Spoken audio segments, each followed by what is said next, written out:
As they say in hockey, let's do that hockey. Play a full 60 minutes. Yeah, I'm just trying to keep it simple. Get pucks deep, bring the puck deep. Put pucks in deep. We got to keep it simple and just get pucks going forward. Getting into the forecheck. We got to keep playing aggressive. Trying to take away their time and space. We're focused on tonight. We just got to stick to our game. No. Week 1 of the NHL season, a nightmare. The Colorado Avalanche have no goaltender to use. They could pull up an AHL guy or an ECHL guy and might be better than Alexander Georgiev, who's running my fantasy team. The Edmonton Oilers, my pick to win the Stanley Cup, are on pace to go 0-82. And I screamed a lot of things at my TV this week. Along with George Bannister, I'm Casey Ditzel. We're back, the Fifth Liners Hockey Podcast, and it's time to overreact on what we saw week 1 of the NHL season. But first, George, let's catch up a little bit. Been a couple weeks since we've heard from you. Little anniversary action. Congratulations. How was the last week? Good to see you again. Thank you, sir. Good to be back. Yeah, it's been crazy. Great time to celebrate. Now turn and burn, man. Schedule is getting busy. Podcast running. We got our weekly shows coming out with the season underway. Fun time. It is a terrible day here. Sunday, October 13th. Not only are my NHL takes and feelings about all of my favorite teams in shambles, but inflation has hit the Chinese restaurants. My go-to place in Potsdam, New York, that was like the cheapest food all time. I just went and ordered dinner, and it cost $30 for my go-to order that usually is $14. They've caught on with the times, and no longer is the Chinese food cheap to get in the college town. I'm going to have to get a secondary job to keep feeding myself here, but I'll digress there. Opening night was a thriller, and it started off at 4:30, and we went all the way to 1 o'clock in the morning. And out west, how about the schedule? Ray Ferraro was on there announcing the Seattle-St. Louis game, and then on the same day announcing the opener in the Utah Hockey Club, hopping on a jet from 2 different cities. Someday, George, that might be you and me, but the big news out of Seattle, Jessica Campbell officially becomes the first woman to ever coach an NHL game behind the bench for Seattle. Unfortunately, they came up short and blew their 2-0 lead. The Blues come back and win 3-2. But a monumental day there in Seattle, and big news for Jessica Campbell, who well deserves it. Not just Jessica Campbell, but females everywhere, right? As a father to a daughter, it's something where I could show her, oh, look, females play professional hockey. Females can coach the men playing hockey. You can do whatever you want to do in this world. We get a female vice president who's running for president now. It's a wonderful time to be alive. It's a good time with good examples for young females everywhere, not just in sports, but in all other aspects of life too. The most anticipated game of the opening night was the Panthers banner-raising ceremony, and when we recorded last, it wasn't positive if that game was going to even happen last Monday. Fortunately, the hurricane was not as bad as expected in Florida, and that game got to go underway. Panthers open the season. They're banner raising against their new Atlantic rivals in the Boston Bruins and absolutely throttled the Bruins. A 6-4 win that the Bruins did not sniff being in any sort of relation to that scoreboard. And boy, oh boy, did the Panthers look like the Stanley Cup champions. They didn't lose a step at all going into that game before they ran into the Senators. But right now we're on opening night. Yeah, I'm pretty sure the Bruins were hoping that Milton would have kept his southerly course, which meant that, more of an effect on South Florida. But once that storm shifted, everyone down in South Florida said 30-mile-an-hour winds. We're okay with that. Everybody's going to be safe. We can play the game. And then the Bruins saw what would have been a life with Eunice Corposalo in goal for them. And shortly after that game, we all know what happened. Jeremy Swayman was officially, ramped up, and they basically said, "You're going to get in goal as soon as humanly possible because we cannot live through another one like that." Boston's kind of got back on the rails here, and with Swayman in net the last couple of games, back-to-back wins for them. But yeah, looking back at that, you wonder whether or not Swayman could have been in the net there. He said he wanted to go. They opt to go with Korpisalo, and 6 goals end up in the back of their net. And hindsight's 2020, but if you were the coach there, are you making that decision to throw Swayman in the net there? Absolutely. I'm always of the mind of giving my team the best opportunity to win, and it was Jeremy Swayman. I understand that the front office was, for all intents and purposes, butthurt, and they basically punished the rest of the team by saying, no, Korpisalo is going to start game one. I don't think that came, from Montgomery himself. If I had to guess, Montgomery wanted Sway in there. Utah Hockey Club is off to a flaming start, and I was lighting up Twitter with excitement watching that game. They had me absolutely fired up on my couch at 1 a.m. on a Tuesday night. The Hockey Club kicks off their inaugural season with a 5-2 win in the home opener, taking down Chicago and Connor Bedard.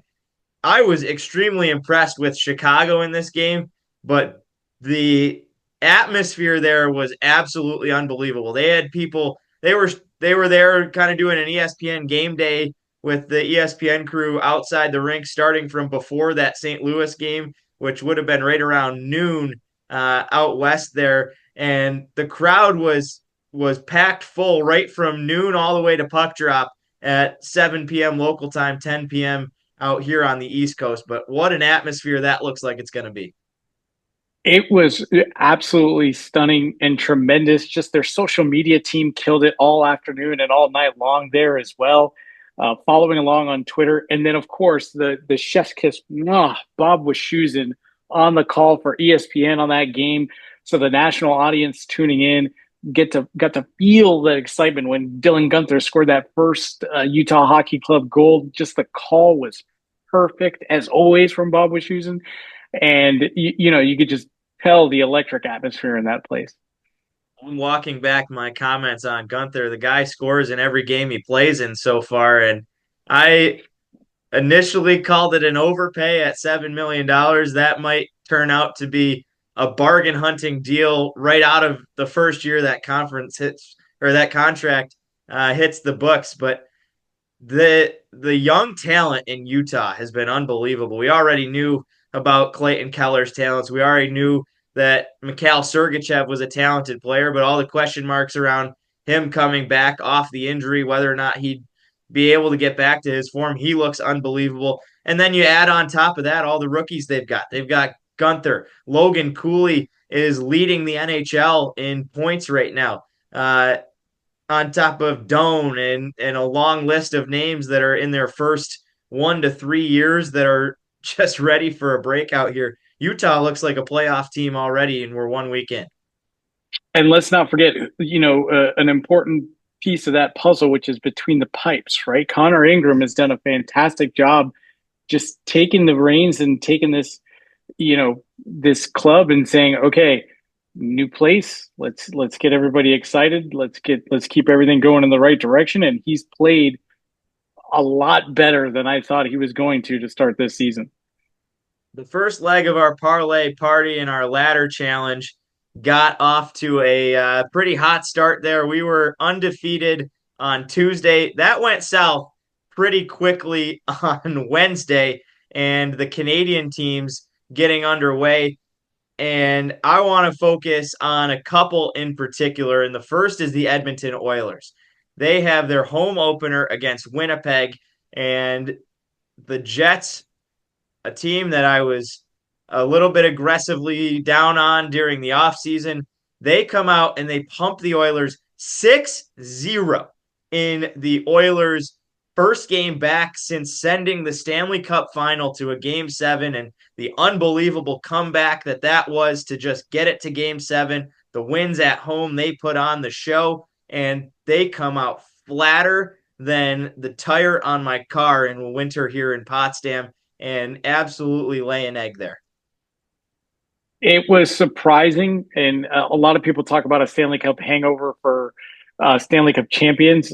Did not anticipate that coming from this Edmonton team led by Chris Knobloch. We saw what he did turning that team around when he took over as head coach and leading them to the Cup final after struggling early in that Dallas series, taking that team to 7 games in the Stanley Cup Finals. Did not anticipate this start for Edmonton at all.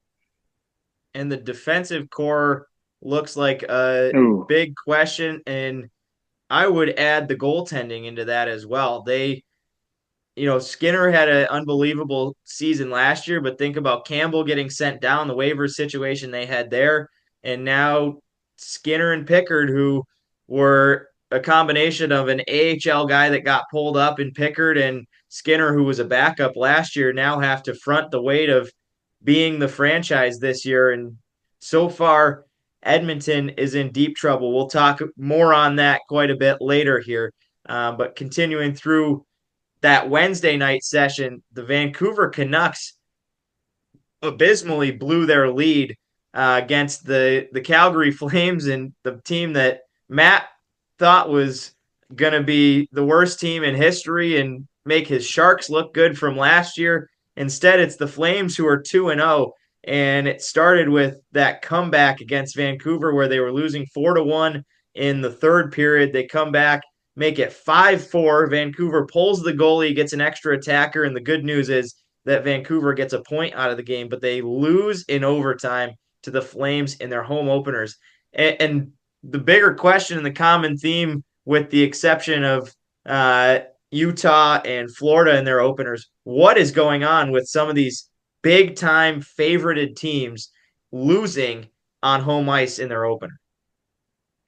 I think it's a lot of expectation, a lot of pressure going on. It's a lot easier to, believe it or not, to open on the road, right? Because you don't have the pressure of playing in front of your home crowd and trying to impress and do everything right to get the people to come back into your arena and continue to root you on. But a lot of it is, hangover. I know one of the things that we discussed almost at length on this podcast, Casey, is the new coaching staff over there in Winnipeg. And have they figured anything out, really? That's the big thing. You got to make sure all your ducks are in a row. And when you're losing games like that, more often than not, it's either A, you're out-coached, or B, you're not managing the room well enough to get your leaders to step up when they need to and help usher that team to the victory. And there was a lot of frustration with Rick Tocchet visibly on that Vancouver bench. My biggest game I was looking forward to was the Thursday night opener, and all eyes on my pick to upset the world this year, Ottawa Senators versus everybody. And what a night it was. I got there right on cue at 3:00 p.m. and they had the red carpet going, all the guys walking in, unbelievable atmosphere to start, live bands outside, the people were fired up, and the players were fired up as well against the defending Cup champions. And after Florida made a mess of Boston at home, it was the Ottawa Senators embarrassing the Florida Panthers, and the Sens looked like they could be Cup champs this year. I wouldn't go that far. Not just yet. I know the excitement. We saw your picks from the red carpet and your wonderful view inside the arena with your foam hat on. I love that. I loved every second of it. Look, I'm glad Brady Tkachuk got the better of his brother that night. This was an instance where feeding off the fans, maybe a little bit of a tired Florida team having to travel, taking weird travel because of the hurricane after the game that went off against the Bruins. Maybe that had something to do with it. But, they were able to come in, establish their game, and like you said, Casey, they just dominated 60 minutes, puck drop to buzzer for that win. Couldn't be a better time for this guy to join on the podcast. And from wherever he is in the world, Matt Leonardo. He's the traveling man joining from the airport. Matt, what's going on, buddy? Where are you? We are at Charlotte Douglas International Airport here. Found a nice little lounge chair in the corner with a charger so I can get the phone juiced up for round 2 of the flight. Got delayed a little bit, so I should be able to hop onto the pod for a little longer. But yeah, just looking forward to chatting a little bit of hockey here on my layover. Things we absolutely love to hear, and you've joined on perfectly in time to talk Ottawa Senators and the unbelievably impressive opener that they put on with the rompusing of the Florida Panthers. How about your thoughts on that game? The Sens looked unbelievable, and you had the audacity to say game 1 out of 82 that you weren't impressed yet. Same as George somehow, even though he's supposed to be a Matty Tkachuk fan.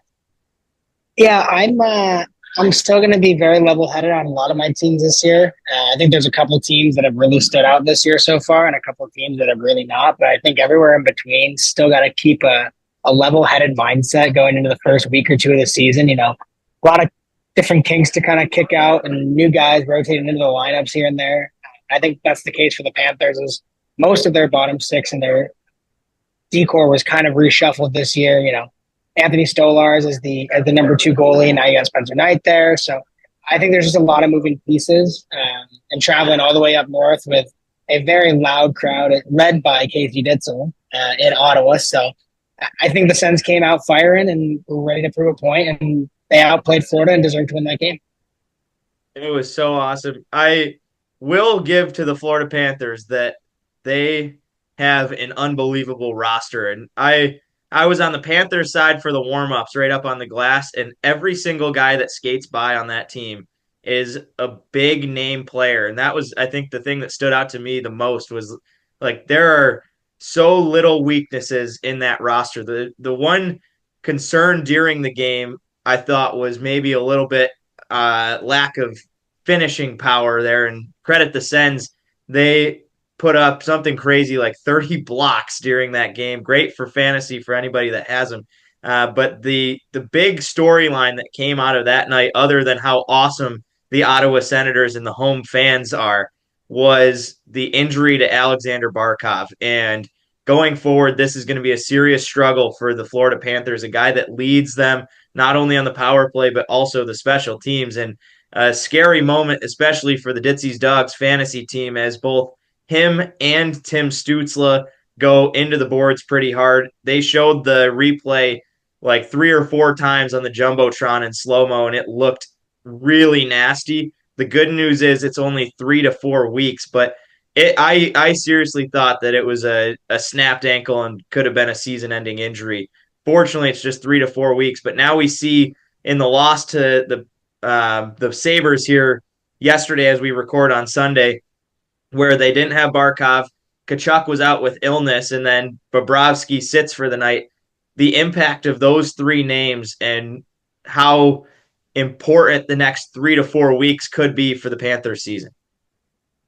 Well, one of the things, even though it's quote unquote only 3 to 4 weeks, is can Barkov get back to skating like we all know that Barkov can skate, right? Can he still go 100% on the power play, penalty kill? Can he still be comfortable enough to dig in and get position on those defensive zone faceoffs?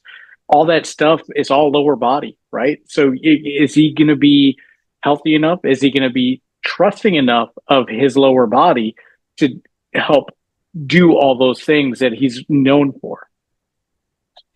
Yeah, and I think a few weeks back, or maybe even last week on the pod, we mentioned how important the start of the season was. That first month or 2, it really sets the tone and kind of, you know, if you're 3 or 4 points out by November, December, you're pretty much almost guaranteed to be out of the race at that point. And I think, you know, losing your captain up front and the centerman, and hopefully this illness to Tkachuk is only a couple of days here, but, you know, losing that guy, such a glue guy, your captain, it's going to be really important for Florida to show that they do still have enough depth to alleviate that loss for the first part of the season and kind of ride the storm.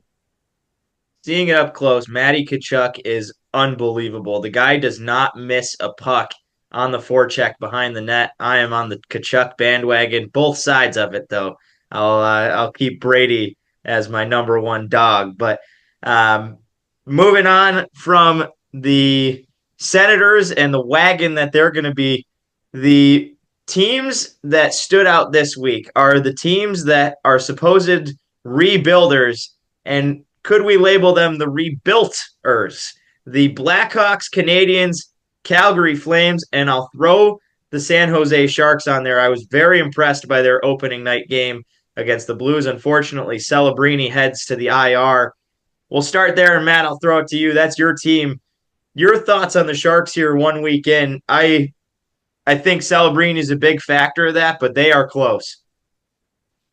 Yeah, obviously when you add such a dynamic playmaker to the lineup and Celebrini, things are going to start to click. I think that 70s line with him, Eklund, and Toffoli looked unbelievable and kind of drove pretty much all of the offense against St. Louis. Obviously, you hate to see him blow a 4-1 lead into the third period, but the fact that this team has life early on in the season is something huge compared to the last couple of seasons. I think last year they started off 2 of their first 3 games. They got scored 10 goals on, which once you have that happen so early, it's so tough to come back and continue to want to try and fight. But I think this team definitely has a different life and a different energy around it than it has the past couple of years. I still do think they're a piece or two away. Getting shut out against Anaheim is not a great look. And that kind of proved the point of how that top line was really driving things now that Celebrini's on the IR. But as a Sharks fan, I'm very happy with how that first game went. And obviously, watching Celebrini play, he really does drive an offense. So really excited for many years to come. Celebrini got a lot of hate for goal number 1. George, you and I were talking before we started recording, but who cares? It's a goal in your first ever NHL game.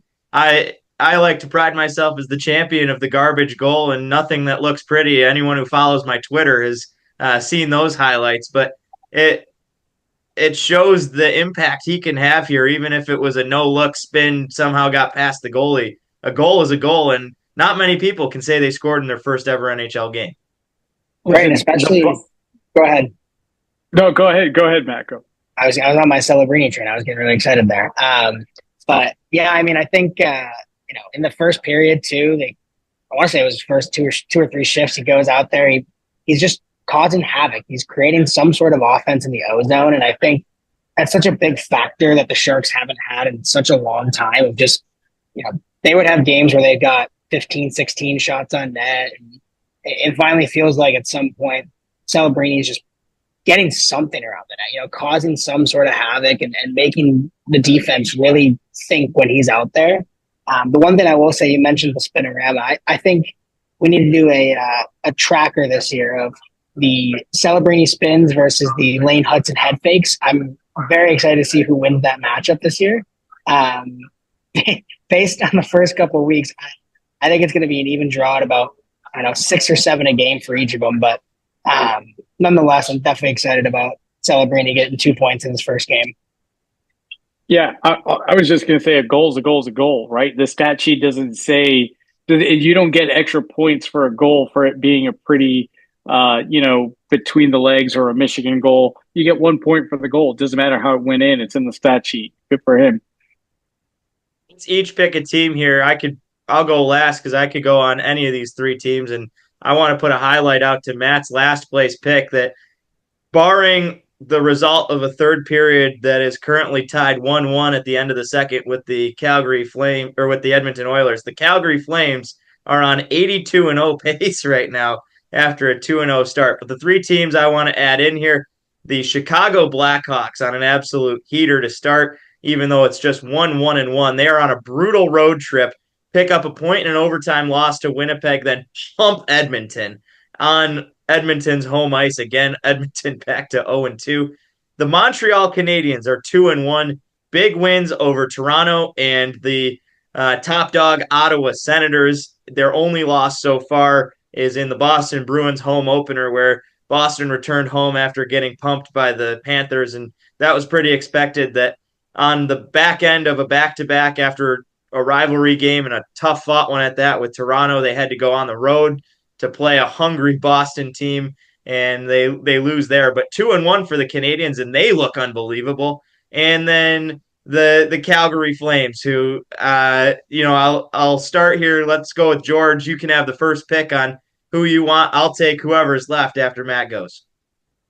I'm going to go with the Canadians. They're a team, and we'll touch base more on this episode for this, but they're a team that's really been an eye opener for me. The fact that they could go and come out with two, big wins over Toronto and Ottawa to start the season, as you mentioned it, only to run into Jeremy Swayman and the Bruins home opener, but they didn't go quietly in that game. The Bruins and Canadians kind of traded goals there for some time before the Bruins finally locked it down. But yeah, that's a team that's really surprised me. And I know we talked at length about, the potential struggles they're going to have at the, on the blue line. I haven't seen that so far. So Canadians have really opened my eyes so far. Yeah, and Casey, I'll take Chicago here. I'll leave you with my James Hagen's candidate of Calgary. But for me, I think Chicago just has, similar to San Jose, but just on an accelerated level, so much more life in that team. And obviously it all stems from Connor Bedard, right? I believe he had 5 points in his first 3 games or somewhere around that number. You can tell that team just has so much firepower now in terms of, they've been in the dog in the bottom of the league for 3 or 4 years now. And I really think, we talked about this for weeks. Is Teravainen really a piece that we're going to throw up on that top line with Bedard? And is he really going to do the job? And I think we've been proven wrong so far. I think Teravainen's got 2 or 3 goals so far this year. And nasty ones too. Right. And I think, this team is just showing that they have a good combination of skill and veteran presence to really compete. Interested to hear how we talk about Edmonton later, but, that's still a huge road win against the team that obviously so much star power in Edmonton, a Stanley Cup favorite, especially for at least one person on this pod. So I think for me, I'm very impressed with Chicago and the fact that they're getting, a more competitive roster this year. And, in a Central that we talked about being really loaded, I don't see why they can't at least fight for some of that bottom wildcard spots if they continue to play like this. That's right on what we said, that every single team could have a chance at that wild card, and we put them out of the mix with the other 7.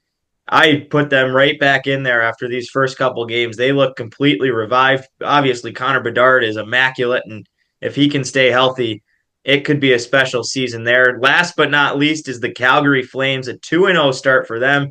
If they pull off this win today, that is, as mentioned, tied 1-1 at the end of the second, and we'll have a better picture by the time we finish off this recording.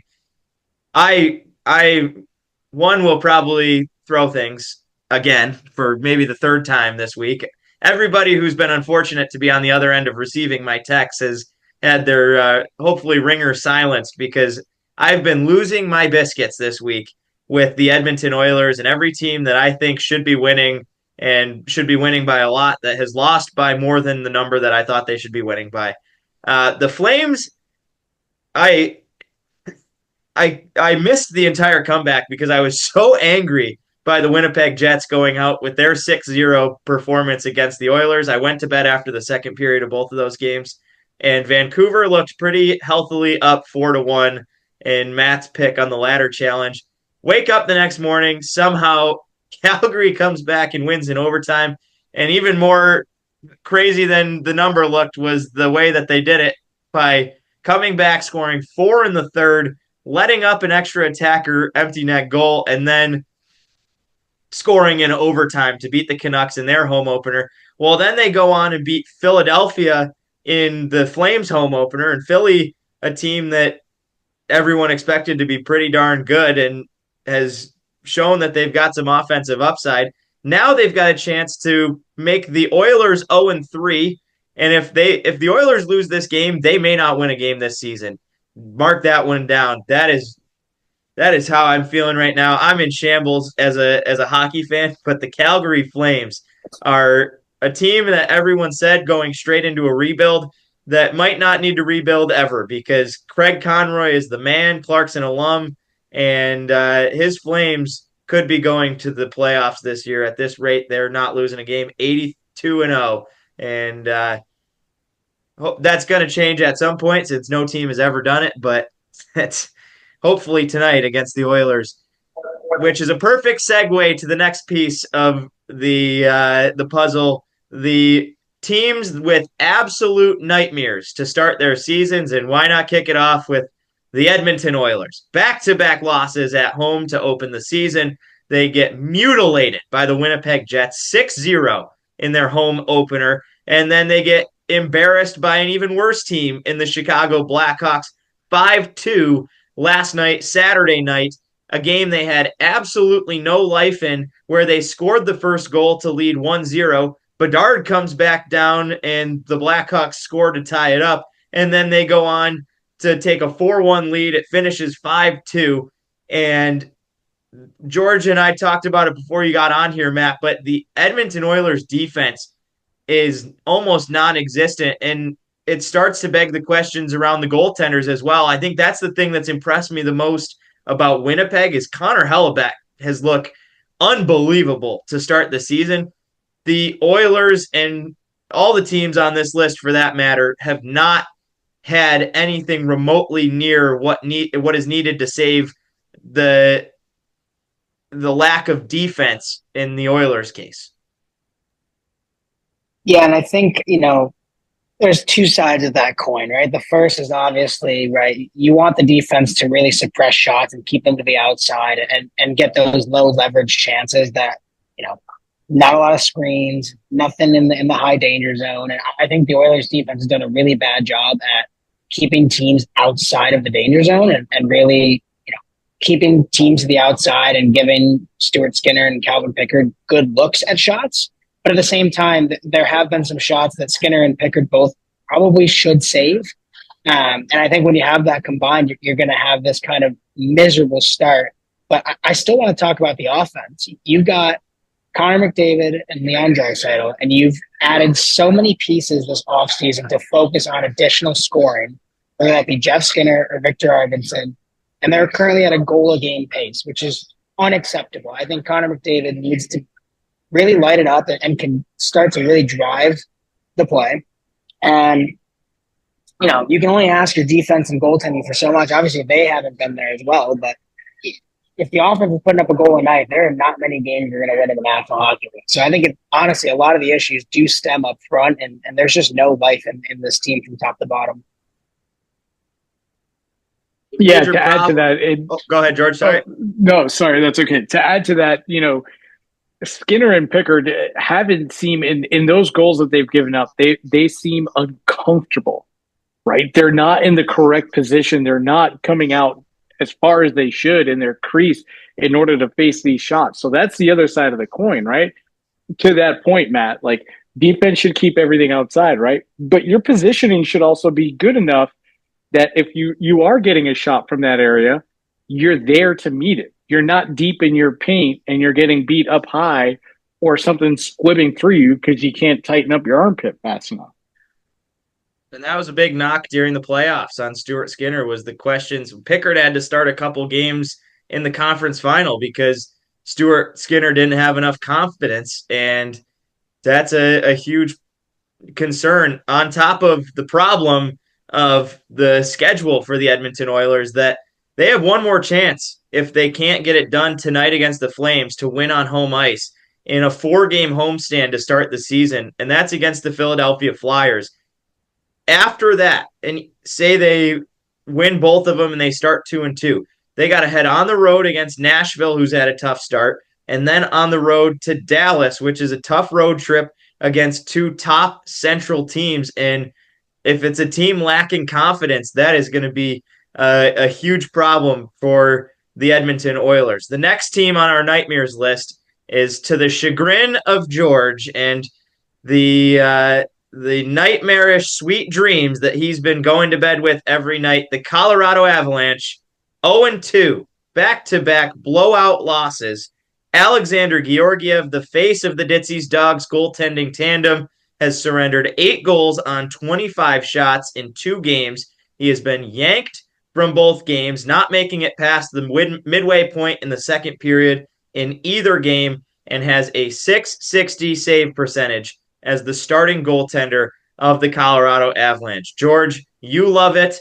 That's not cool for me and Matt, but you're right on. Your crazy flaming hot take that we blasted you for and put you on social media to get the Sharks fired up. We chummed the water with George Bannister's hot take, and you are right on the money through 2 games into this season.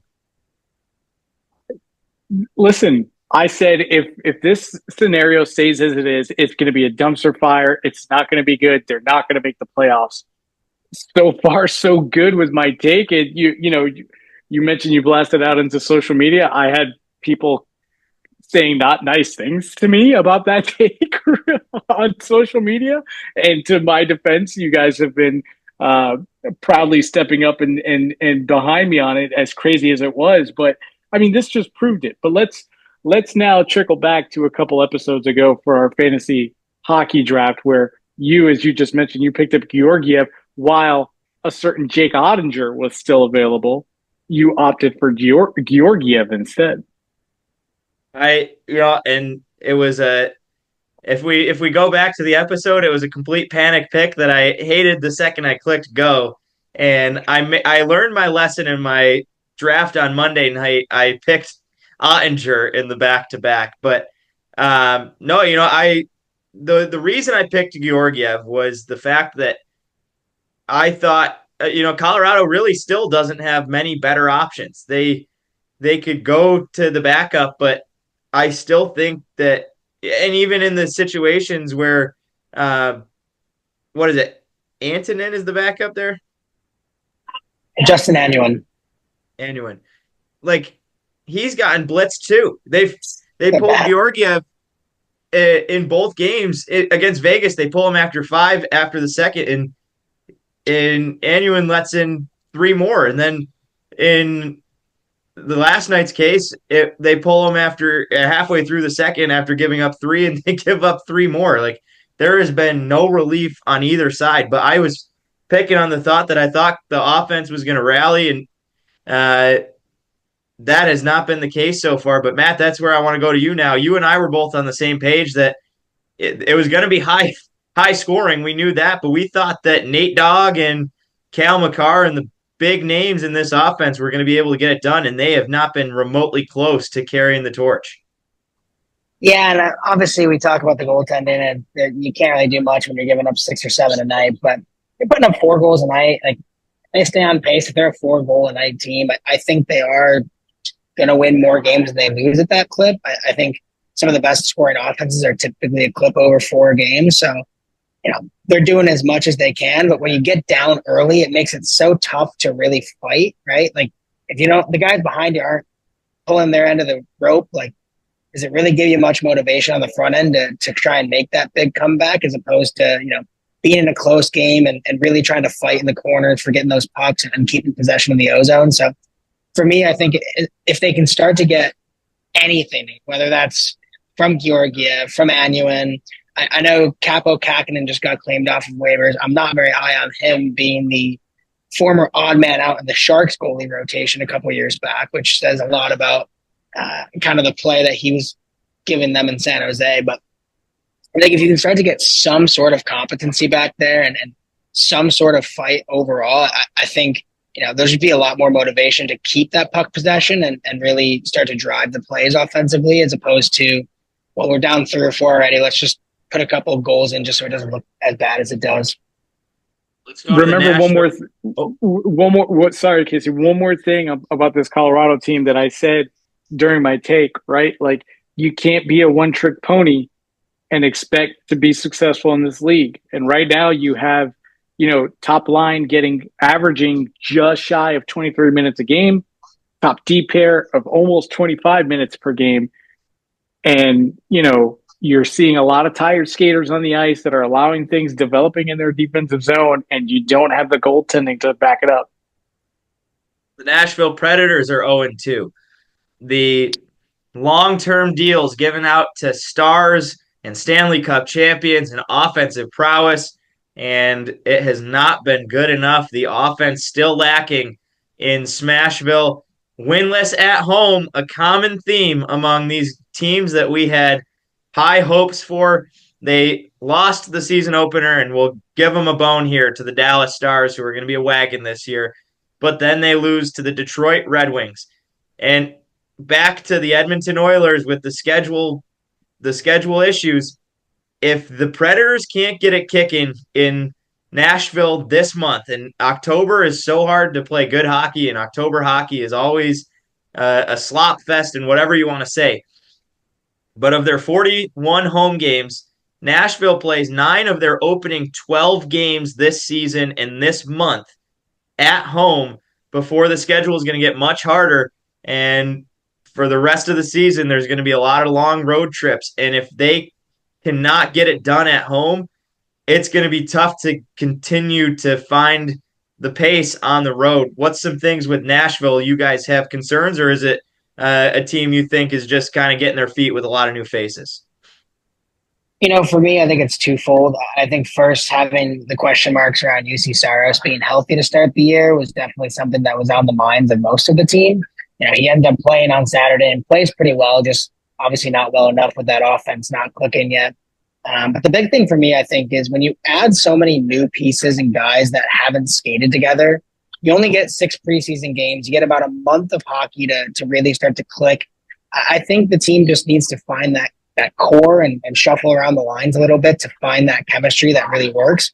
I think it's a very undervalued thing in the National Hockey League from a fan perspective of, why don't we just put our best players up top and let it run? But, sometimes it just doesn't work, right? You just have clashing play styles, guys going in the same positions as each other because that's just their natural spot. And I think when you start to play more and more, you'll start to figure that out and figure out what lines are going to click and kind of where you need to put pieces in the lineup and how much ice time should we be giving some of those older veterans that we signed. But I think they're definitely, if any of the teams that we've talked about in terms of concerns, I think they're the least of my concerns. I think that offense is going to click. They've got so many guys with 30 and 40 goal potential that they're going to start to find the puck somewhere in the net. And, I think starting off the season with a lot of games at home is really going to help them as well. And the fans are always going to be ruthless for Nashville and really make it tough for opponents to come play there. So I don't have too much concern about the Predators personally. Of our 5. Go ahead. No, I was going to move on here. You got one more. Nope. We're good. I was going to say, of our 5 nightmare teams, the next is the Vancouver Canucks. I think this is the team of the least worry because in both of their home losses, they've come out with points. A 4-1 blown lead to Calgary. They lose in a shootout to the Philadelphia Flyers, who, if you remember, one of the high teams lost to the Calgary Flames. So that makes the Flames better than the Canucks so far. The Flames better than the Oilers so far based on match schedules. Overtime losses in back-to-back. Rick Tocchet's been unhappy. Where do you guys sit on the Vancouver Canucks? As I pinned them for regression. A couple people had them high. A couple people had them low. We all have them in playoffs, though, and they're towards the bottom of the barrel through 2 games. Overreaction, underreaction. I think the overreaction would say that they're in a full regression. Underreaction would be not to worry about what's going on.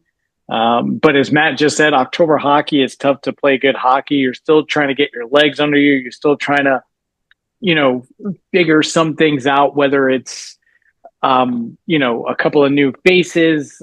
You add Jake DeBrusk into the mix and he's, are they anticipating him coming in immediately to make a big impact? And he hasn't yet. Who knows? I know he just got slotted up into the second line, so a little bit of reshuffling being done there. I think they're going to be fine. I think they're going to be a playoff team. The fact that they got points away from those games, despite being ahead in their home opener and then struggling to get that point, means that they're finding a way to get at least some sort of result for themselves. Yeah, and those points are going to matter later on in the season when it comes down to it, especially in that Pacific where we think that 3 teams are more than likely going to be in there. If the Kings and the Knights and the Oilers and the Canucks are all 4 in that mix, those extra points that you can get in overtime are great. But what's even more important is getting that point for the win when you're up big. And I think that's going to start to really catch up to the Canucks if they can't close down games. But I think the big factor right now is not having Thatcher Demko in that. I think he's one of those guys that when things get flustered in front of the net towards the end of the game and those 1-goal, 2-goal games when the other team pulls their goal, Demko seems like one of those guys that's able to close the door and really seal those victories. And turning 1 point into 2 is so important in the National Hockey League. And the Canucks were a brutal team in overtime last year. That has continued so far. The team I've got number 1 on my nightmare list, the Buffalo Sabres. 0-2 in the Global Series, 0-3 to start the season as they lose their home opener. Another team dropping at home, big game, and the LA Kings come into Buffalo and rout them there. They get their first win against a beat-up Florida Panthers team. No Kachuk, no Barkov, and with those two missing, they sat Bobrovsky and let him rest, giving Spencer Knight the start. I'm not even counting that win towards any credit to the Buffalo Sabres. This team is a nightmare right now. It's punctuated by my bonehead pick of Ukko-Pekka Lehkonen in there. He's now on my team because of my goaltending struggles. Yeah, that just shows how far down you are in goaltending in our league right now. But it's just, I don't know, man. I've never been high on Buffalo to begin with. Maybe back in the day of Pat LaFontaine, and we're going way back in the day here, back at the Buffalo Odd. But other than that, it seems like there's just been some sort of, I don't know, hex or something on that city and its hockey teams, because everybody goes into it every year like, oh, this could be the year for the change. UPL's gonna take in and take over full time, and no, he's not. And then all of a sudden, it's a goaltender battle, and all of a sudden you start your season 0-3, and the only time you win is this very shorthanded Florida team. It's going to be a struggle bus for Buffalo all season long.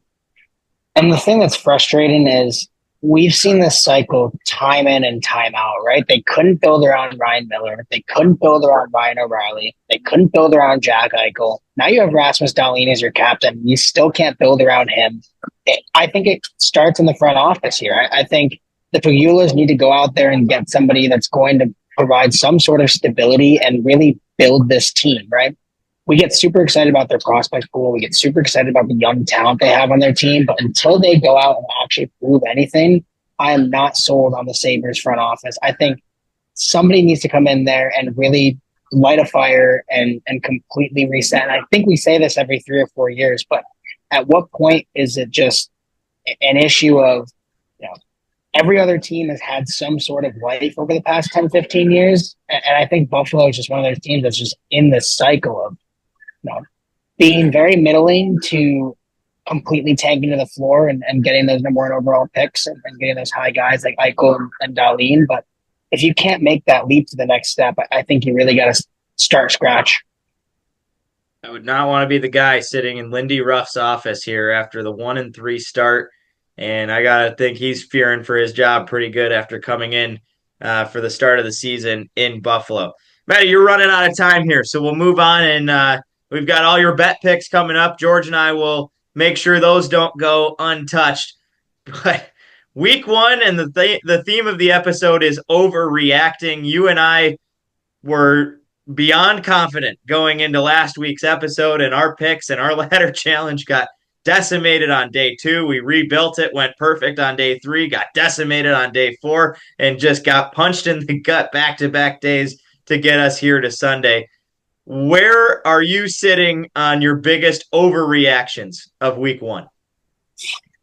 I'm going to have 2, and I think one of them is going to be a positive and one of them is going to be a negative. To start off, I'll go with the negative side. I might jump on the George train. I don't think Colorado can solve the issues they have. I think the goaltending has been such a problem, and the defense is not stepping up and helping them in any way. The offense has had some life, but like George said, it's early on in the season, so you're getting the best of the 23-minute cycles for Nathan McKinnon and Mikko Rantanen. You're going to get the best of the 25-minute cycles for Cale Makar and Devin Tays. the longer this season goes on, if they continue to lose games at the start of the year, it's only going to get worse up top. And the goaltending has really just not been anything to ride home by. So I'm very nervous if I'm Colorado. I think they've got to have to make some sort of move to really shake that team up and get something to solidify that goaltending. So from an overreaction perspective, on a negative side, we'll go with that. And from a positive, I think Connor Bedard might be the best player in the NHL. I think he's played so well to start the season. He, last year, almost a point per game guy, coming off of a broken jaw, comes back and, he's making guys like Lucas Reichel and Taylor Hall look like solid contributors in the top six again. And then obviously Hall, former MVP, but at his age, where he left in Boston before he came to Chicago, he was not the player that he was back in New Jersey. Now you go into this year and you got Teravainen lighting it up now with Bedard in the center. He got 5 points in 3 games, and Chicago's got life. And you think, can one person really carry this team to the playoffs? You think back to McDavid in the early Edmonton days. I think Bedard's doing the same thing, if not better, in Chicago. So for my overreaction on the positive side, I think Connor Bedard might be taking over reins as the face of the NHL much sooner than we anticipate. My overreaction revolves around my love for the game of hockey, and I don't think I can watch any more hockey after 1 week of pulling my hair out, and I might have a bald patch on the top left side of my head. That or the screen of my phone is going to be cracked from how aggressively I've been pounding the keys, texting the two of you guys. But Maddie, we'll let you go here. Safe travels back to Boston, and we'll catch up in a week. Hopefully our ladder challenges go a little better this time around. Thanks, boys. Appreciate it. George, we continue with overreactions. I'll start, and then we can alternate around. Mine goes back to the last team we just talked about, the Buffalo Sabres. Unless they can turn it around quickly, think the Sabres are going to be a favorite in the draft lottery when we get to the end of the season. They have looked so bad.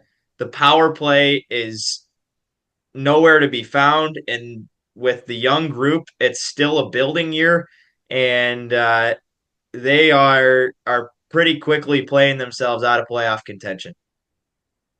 Yeah, again, there's got to be some sort of hex put on somewhere in that city for that hockey club. It's Maddie already listed all the names. If you can't do it for those, if you can't build anything around those people, and those are all players that have moved on and have proven that they can play high level hockey and bring success to all the other teams they've played with. It's difficult. I don't know if it's never going to happen, but maybe a change in scenery or a change in ownership. I don't know what it's going to take for something to change in the favor of the Buffalo Sabres. I'll let you do the honors. Your first is the same as my second here. Mine's a little bit bigger, but same concept.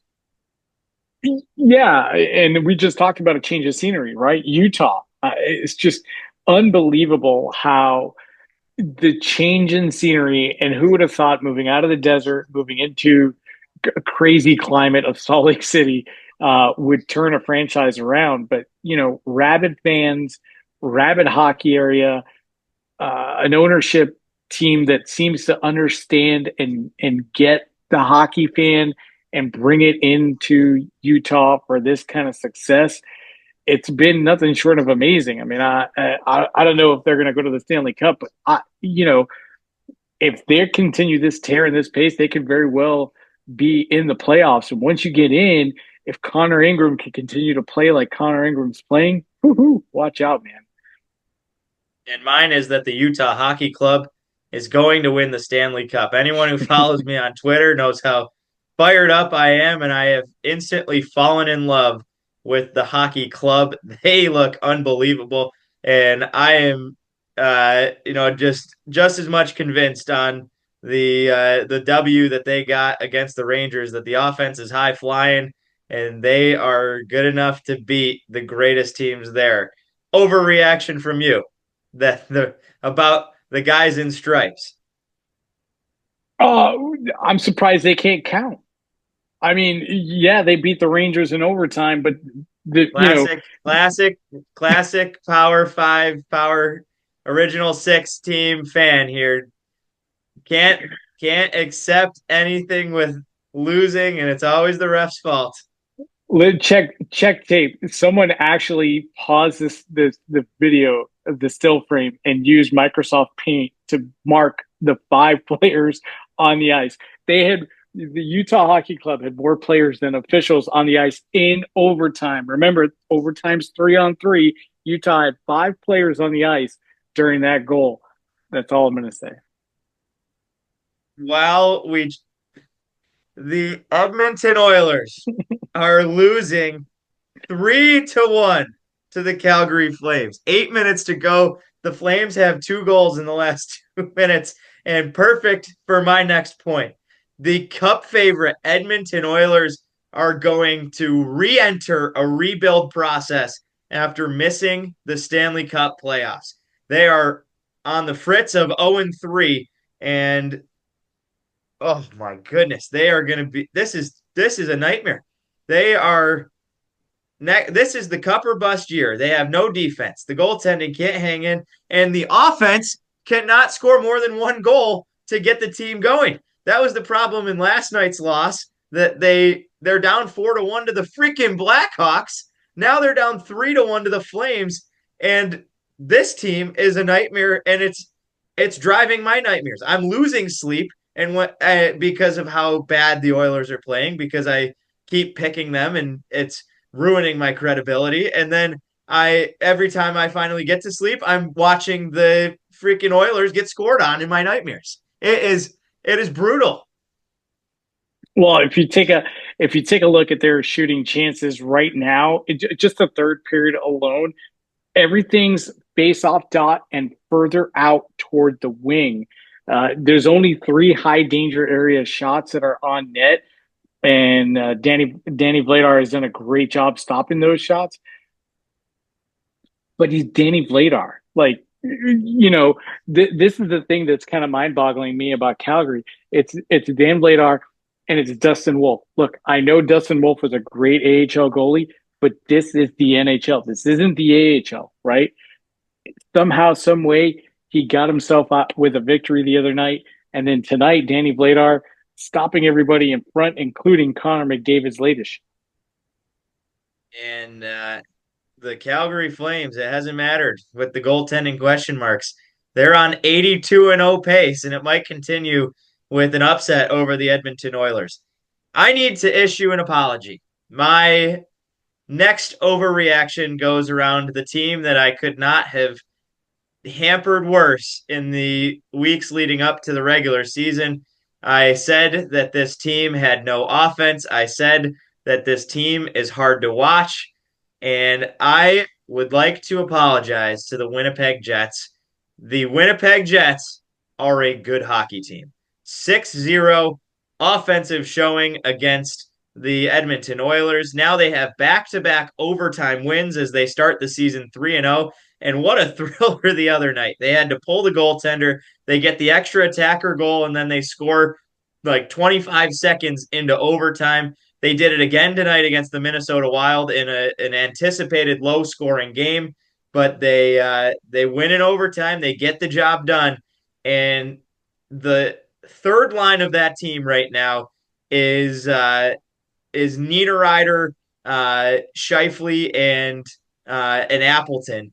That is a powerhouse combo for the top 9 on that roster that they can throw out at any time against any line and be pretty confident that they have defense and offense locked up. I am unbelievably impressed by the Winnipeg Jets.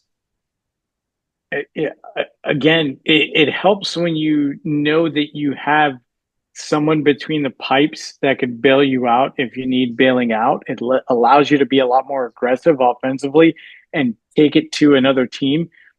With Connor Hellebuyck playing tremendous hockey right now, that allows all those big forwards to just do their thing and not have to worry about going back on a back check or hustling back because either A, their D has it, or B, Connor Hellebuyck's there. So, goaltending matters, as you know, Casey, in this league. Your next overreaction.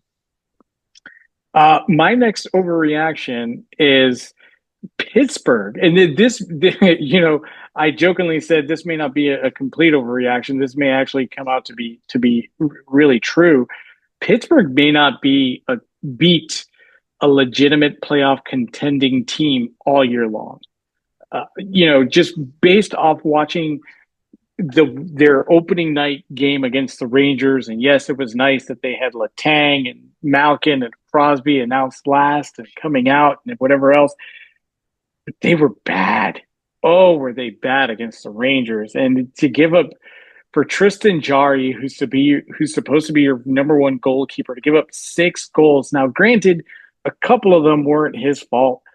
And as a goalkeeper, I'll say that, okay, maybe those weren't his fault, but especially the last goal, the juicy rebound he gives up right in front with Vinny Trocheck just hanging out on the doorstep.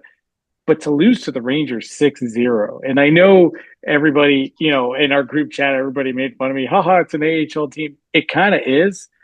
And because of that makeup and because of the bad goalkeeping, I don't think they're going to beat any legitimate playoff contending teams this year. And that's going to prove for a very, very long year for Penguins fans. The scariest thing to me was it was some of the stars that were the worst looking guys on the ice. The final shorthanded goal there was a complete misplay by Chris Letang, who's one of your big paid veterans. And the back check that Letang put on was even worse. Granted, they're down 5-0 on a power play with 2 minutes left in the game, but it was a terrible look. And even like the Lafreniere goal, that was unbelievable. Highlight real caliber. I tweeted my highlight that was just about as sweet as the Lafreniere goal was. Check it out on my Twitter for anybody who's wondering what that one looked like. But even that goal, the front post was wide open. That is a goal that should be saved 90% in the NHL or more. Like, that is a great move, unbelievable dangle to get to that point, but the net was wide open on the near side. Yeah, I talked about positioning with Skinner and Picker earlier in this episode. Same thing there, right? Tristan Jarry, for some reason, there's always a team on the schedule that is just in your head always, right? As a goalkeeper, I could attest to that. And Tristan Jarry has yet to be able to figure out the New York Rangers, but that still doesn't mean that you should fall apart mechanically when you're playing somebody, right? Like, he's got to be in a better position. He can't afford to have that amount of net open to anybody, let alone a budding superstar like Laffy Taffy there. I'll let you give your last one before I highlight my favorite team for my final overreaction. Montreal's turned my head, man. Again, we discussed it a little bit at the beginning of the episode, and I touched upon this. The blue line play by the Canadians, whom I'm pretty sure we all talked about off air and joked about in our group chat and everything, traffic cones or whatever else. Boy, have they proven, at least me, I feel like a buffoon. They've proven me wrong. They played very well. And it's funny that Matt joked about Lane Hudson and his head fakes, but you know what? American born and bred, man, the Michigan native leading that blue line. He's which I'm sure goes over so well with all the Canadian faithful up there. But he's doing his job. As young as he is, he's performing at a high level. And if he can continue to do that, Montreal is going to be a very, very scary team in that Atlantic. I'm going to stay in Canada and stay in the region of plus or minus 2 hours of Potsdam, New York. I am unbelievably impressed with the Montreal Canadiens. I'll double down on that take, but a team that was even more impressive, the Ottawa Senators, are headed to the playoffs. The 5 teams getting in the Atlantic might not include the Florida Panthers. The Sens ousted them. I loved what I saw. I am on the wagon for the Ottawa Senators. We've pretty much covered every one of these teams on our list for the following segment, but going through impressed and depressed, I don't think we have to say too much, but each of us have picked 3 teams on each We'll start with our impressed. Yeah, Montreal is the top of my list. Right, again, they're getting the superstar play from Cole Caulfield. That's not a surprise to everyone. The blue line's been improved.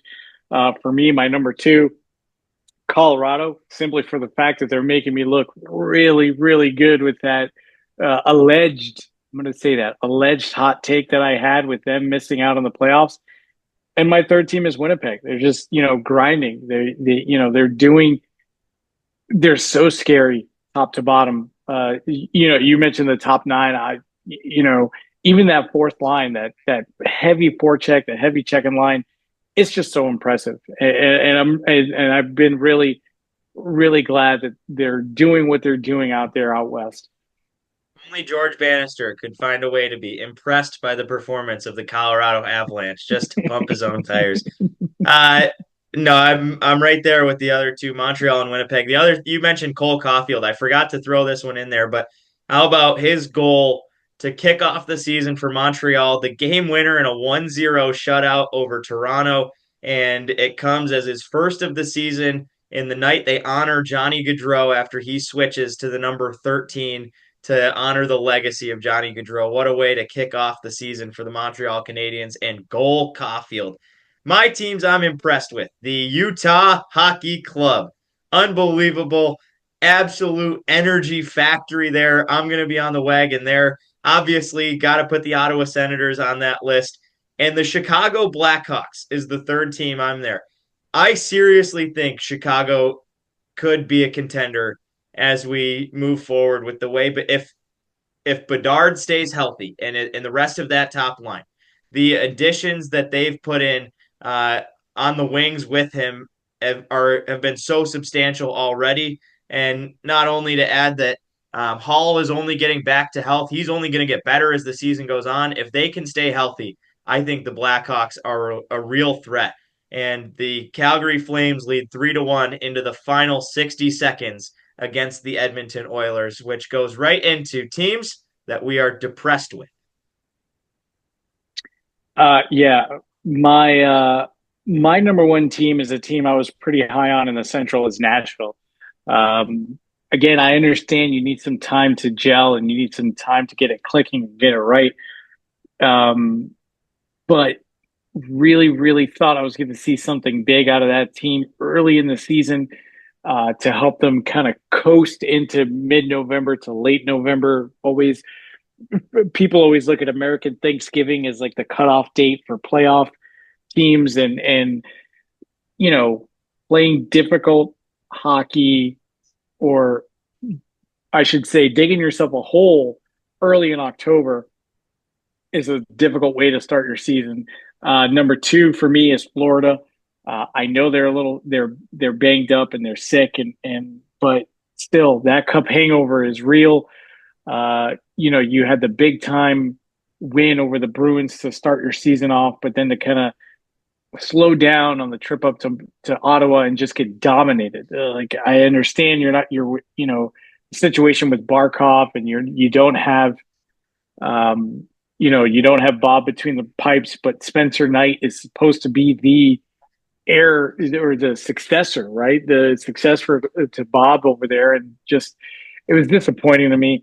And then again, I'll mention it again. I don't care what you say, Casey. I'm depressed about the officials and their ability to count. How many people are supposed to be on the ice? 3 people in overtime, 3-on-3. If you see more, white jerseys on the ice than stripes, then that's usually a problem. That's usually a penalty. So that's my 3 things to be depressed about so far. Lucky for George, Matt is not on this call to back up the point that George Bannister is the leading face in the reason we have a shortage of officials in this country. No respect for the stripes. George is just sewering them here, and I might have to sewer you on social media with cutting that clip up. Matt has hung up his career, hung up the skates to be a 5 to 9 p.m. beer league ref, just out there grinding for the sake of keeping the game integral and making sure the rules are enforced. And George has no respect for the hard work of the guys in stripes. Well, you know what? If you do put that and tweet it out, one of the first people that's going to reach out to me is a good friend of mine, Brian Foley. He's a sports photographer. His girlfriend Donica is actually a Hockey East women's referee. So it'd be interesting to see his reaction after you put that out there. But no, I listen, as an umpire for baseball, I understand it's difficult, but something as egregious as that, it would be aching in baseball for me to screw up like an infield fly rule. It's basics, right? Like if it was an offside call or a goalie interference call, I never got into that portion of it, right? So a goalie interference call or offside call where they're doing a review, I'm fine, whatever. But when you blatantly miss something like 5 skaters on the ice, that's where I'm going to take a little exception. While complaining about one ruling that he's already complained about, he under his breath throws a shot at a different ruling from the same game and of the only loss within the first 2 games that the New York and continues to disrespect the referees. Listen, the NHL, all kidding aside, the NHL has a problem on defining goaltender interference. They need something that's concrete because one play is called one way in one game. It's called completely different in another game. And one contact, and even in the same game, contact with a goalkeeper is not called the same as a skate in the blue paint with the goalkeeper there. That is a problem to me. The goaltender interference is a problem. All just aside. We're going to have Wes McCauley or some NHL refs come on this show so you can duke it out with them. The referee slander, I'm putting a hard cut on. A guy who respects referees out here, Casey Ditzel, fronting the Fifth Liners podcast. And George, I hope that Donica gets a front row seat to sending some text messages to your inbox. The Calgary Flames have finished off the Edmonton Oilers, adding an empty netter, 4-1, the final score, and the Oilers are 0-3 with 3 losses on home ice. And before heading on the road this week, they have one last chance Monday night against the Philadelphia Flyers. They headline teams I am depressed with, and they have now ousted the Colorado Avalanche for the number 1 spot. The Edmonton Oilers are pathetic. It is embarrassing what they have done in this first week. And after everything that happened last year, and you expect to learn from things. We talked to Jack Michaels saying that he expects them to come out so hot out of the gates because of, they learned last year that how important it would have been to have rest at the end of the year if they could have won a few games early. They start 0-3, all 3 games on home ice, and now have to go on a difficult road trip. That is abysmal, and they are in deep trouble. Another team right with them that George is impressed with, making it a perfect deep rest, just like our opposite takes on how respectable the referees are and the hard work they do on the front lines out there. The Colorado Avalanche, they are, and Matt covered it, and George, you've covered it on the reason you're impressed with them. They are in deep trouble. The goaltending is a huge problem. The amount of goals going in, the inability to put up the amount of offense when they're going to be leading the league at 4 goals a game and still losing games. That's a big concern I've got for a team I had in the top of the Central and the top 3 there. And finally, the Carolina Hurricanes. They only have 1 game to look at right now, and I backed them up on Twitter. This kind of goes along with the overreactions. I think this was expected. We're all a lot lower on the Hurricanes this year than we were. I still have no doubt that they're a playoff team at this point, and it was the first game. But it's disappointing that it's the first home game in the Rod Brindamore era that they lose. The first season opener that they've lost, they were 5-0-1 all of those home games, and they lose. Granted, the Tampa Bay Lightning looked awesome. That's a team that is a playoff caliber team right from the start. Unfortunately, the second of the back-to-back got canceled, but a lot of missed plays were the issue for the Hurricanes in game one. Shane Gostisbehere looked a little shaky along the blue line. On the power play, they had a couple like perfect tape-to-tape passes that bounced up and over his stick, and they had to go retreat and tag up. And Svechnikov had some trouble holding on to the puck. Sebastian Aho was pretty much non-existent. I thought Seth Jarvis looked really good, and their third line looked great, which is important because that's a big piece of their team. And without Jesper Fast, William Carrier was a great addition there. But Carolina hits my depressed list because the quote from Rod Brindamore, I think, sums it up perfectly, where he said something along the lines of, for most of that game, I had no clue what I was watching, basically, and how bad the performance was, that the missed passes and a lot of just sloppy play. And I think a lot of that contributes to a lot of new faces in the lineup.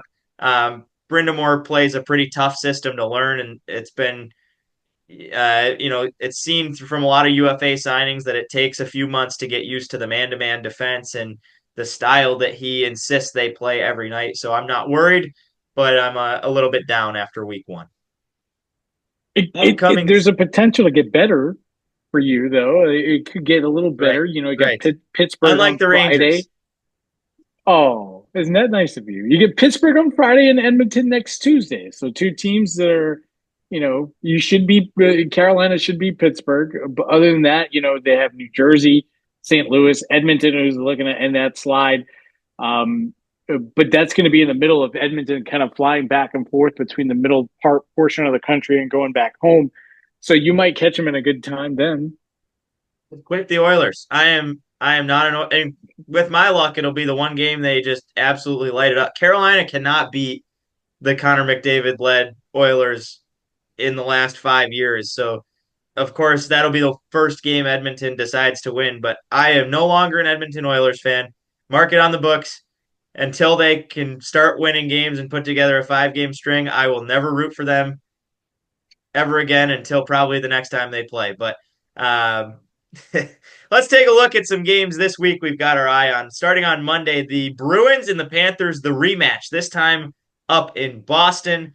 Same night, the Red Wings and the Rangers play the first of a back-to-back, the first game Monday at MSG. And then Thursday, they will head to Detroit to play each other.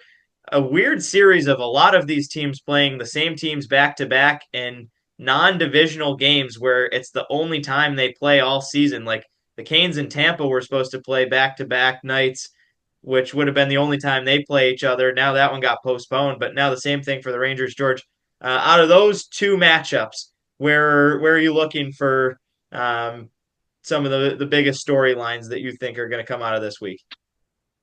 I think the Rangers get a good rebound where you start putting things back together against the Red Wings. Bruins Panthers, I think that matchup is going to go the Bruins' favor with Barkov out. If Tkachuk is not healthy come Monday, it could prove to be very problematic for Florida. Doesn't matter who's in that, whether it's Bob or Spencer Knight.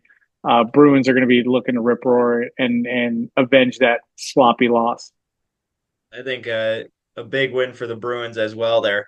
Tuesday night, Hurricanes and Devils, Blues and Wild is the ESPN game. I think the Hurricanes are a bounce back candidate there, but the Devils are a great team and they are coming off a loss as well. Devils on the road. I also really like the Blues in their home opener against the Minnesota Wild, who are in the midst of a road trip right now. Yeah, I like, I think the Hurricanes have the opportunity to surprise some people in the Metro with a win here. I know it's early in the season, but if they get one or two bounces that go their way, I think they could pull off a good win. Blues and Wild should be a pretty good matchup. I think St. Louis comes away with the win of in that game, though. Wednesday night kicks off 7:00, and it's like when you walk out of the casino and you see those two homeless people fighting over the lottery ticket. The Penguins and the Sabres And then at 9:30, the Avalanche and the Bruins. Penguins Sabres is it's a tough one to call there. Both teams absolutely need something to go off of as they try to look forward in the season. And the Avalanche, again, at home against a Bruins team that's starting to catch fire.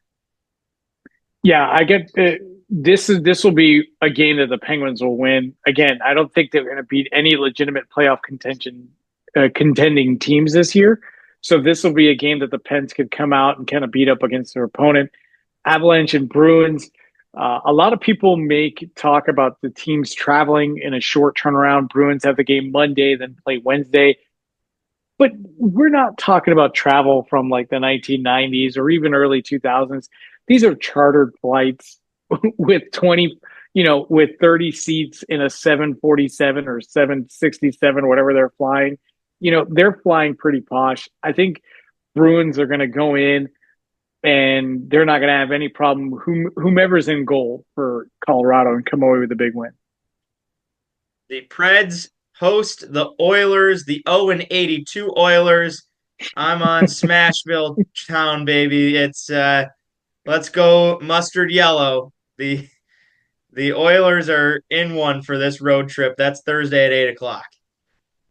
Yeah, if Chris Knobloch can't get that room to figure it out, they're in for a long night in Smashville. Have you ever been to Bridgestone Arena? It's a great atmosphere. Those fans there are so ravenous, and they love it, and they love rooting. More importantly, they love rooting against the players that are in the building just as much as they love rooting for their Predators. So it'd be interesting to see that kind of atmosphere when McDavid goes in, especially if things are going the Predators' way. I'm headed down there I've never been to a game.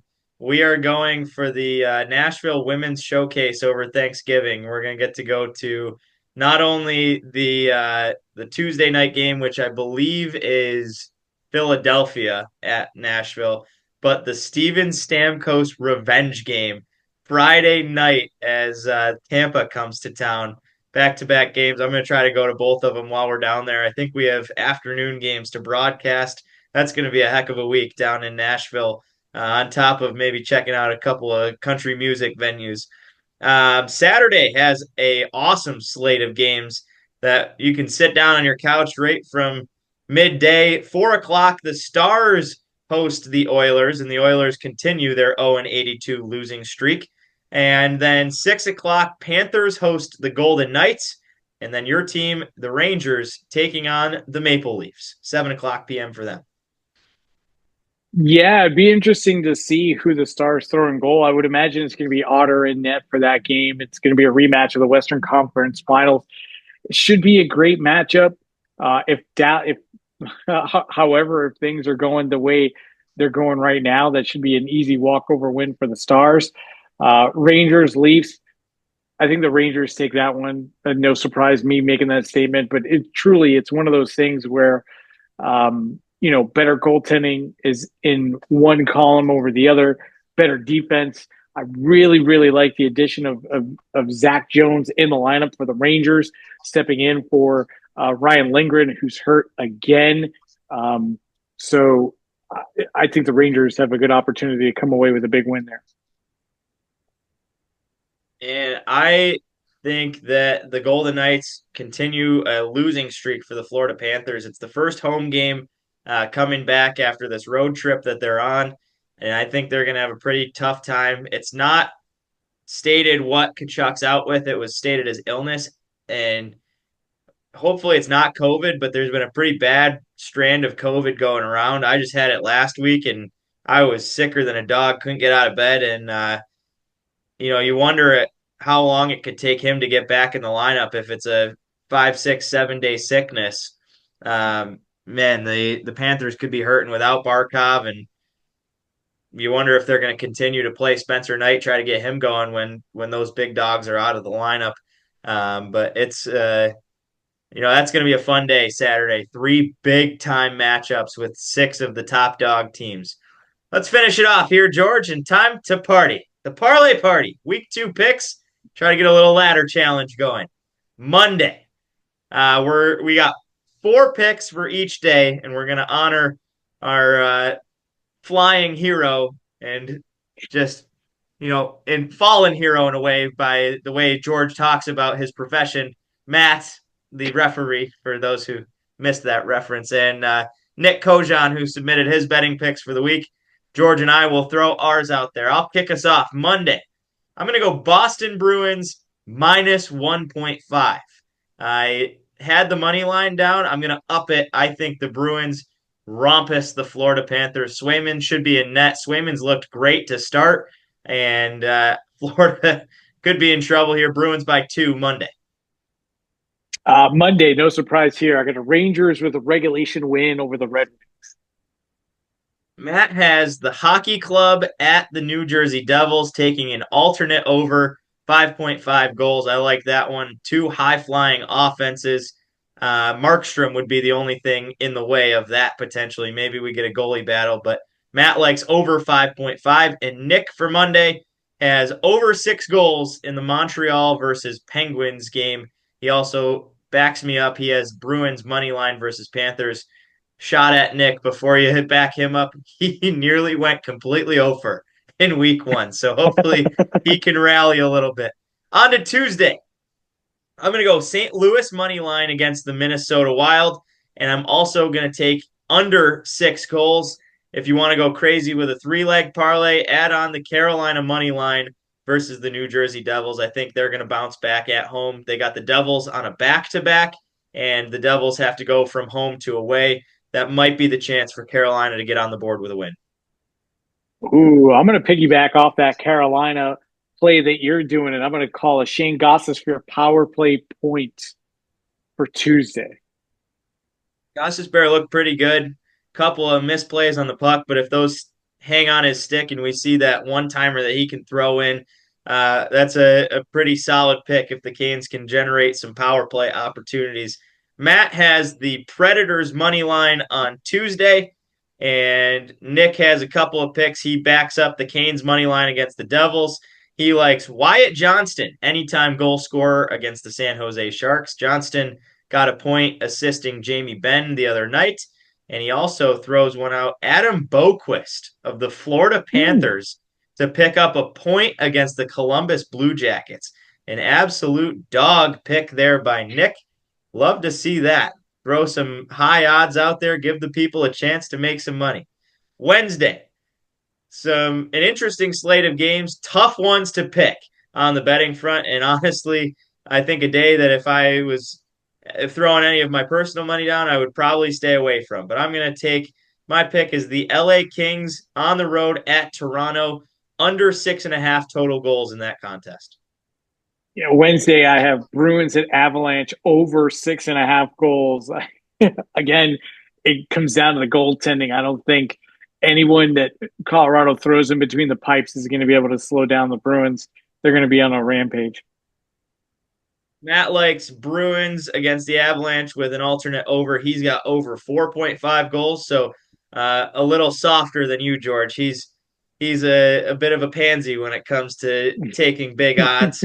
And Nick's pick for Wednesday, Trevor Moore on the LA Kings to record a point against the Maple Leafs, going a little bit against my take.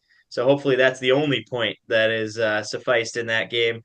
And he also has Utah money line against the Ducks. And based on the picks that we've thrown out there, the Hockey Club is 5-0 to start the season.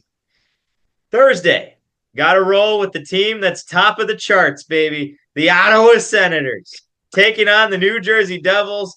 A losing streak incoming as the Devs are going to drop 3 straight, and the Sens take them at home Thursday night. That's first of all, that's never going to. I don't think Markstrom would let that happen. New Jersey. Everybody said that about my pick against the Panthers. I had the Ottawa Senators beating the Florida Panthers, upsetting the Cup champs, and every single one of you said that was a silly pick, and look who came out laughing. The guy in the foam Senators hat. I should have worn that one. It's sitting downstairs. You should have. I'm showing up next episode. I'm going to be rocking my new helmet. Great. Speaking of goalkeeping, I'm going to stick to between the pipes. Thursday, I got an Ottinger shutout against Washington. Matt picks Flyers against Kraken over 4.5 5 goals, and again, an alternate over there.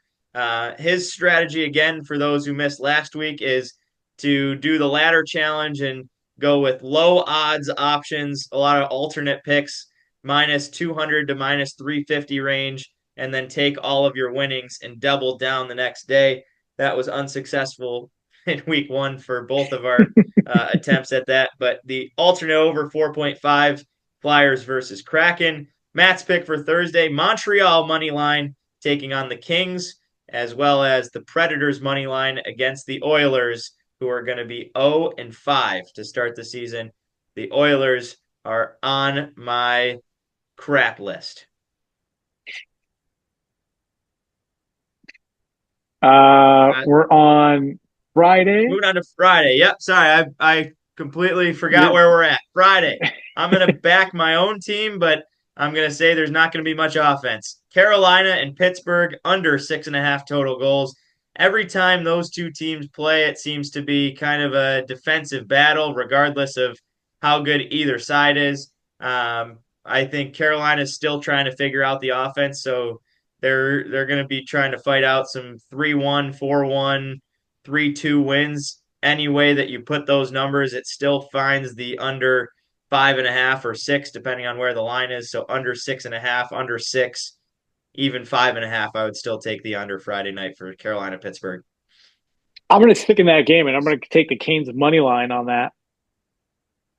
I love that pick. I think Pittsburgh might go right along the lines of 1-82 after, or 1-81 after they beat the Sabres on Wednesday. Matt took Winnipeg's money line Friday, and the Jets money line against the Sharks was also Nick's pick. So both of them liking Jets to beat the Sharks. Nick doubled down, adding the Avs money line against the Anaheim Ducks. Saturday, big slate of exciting hockey.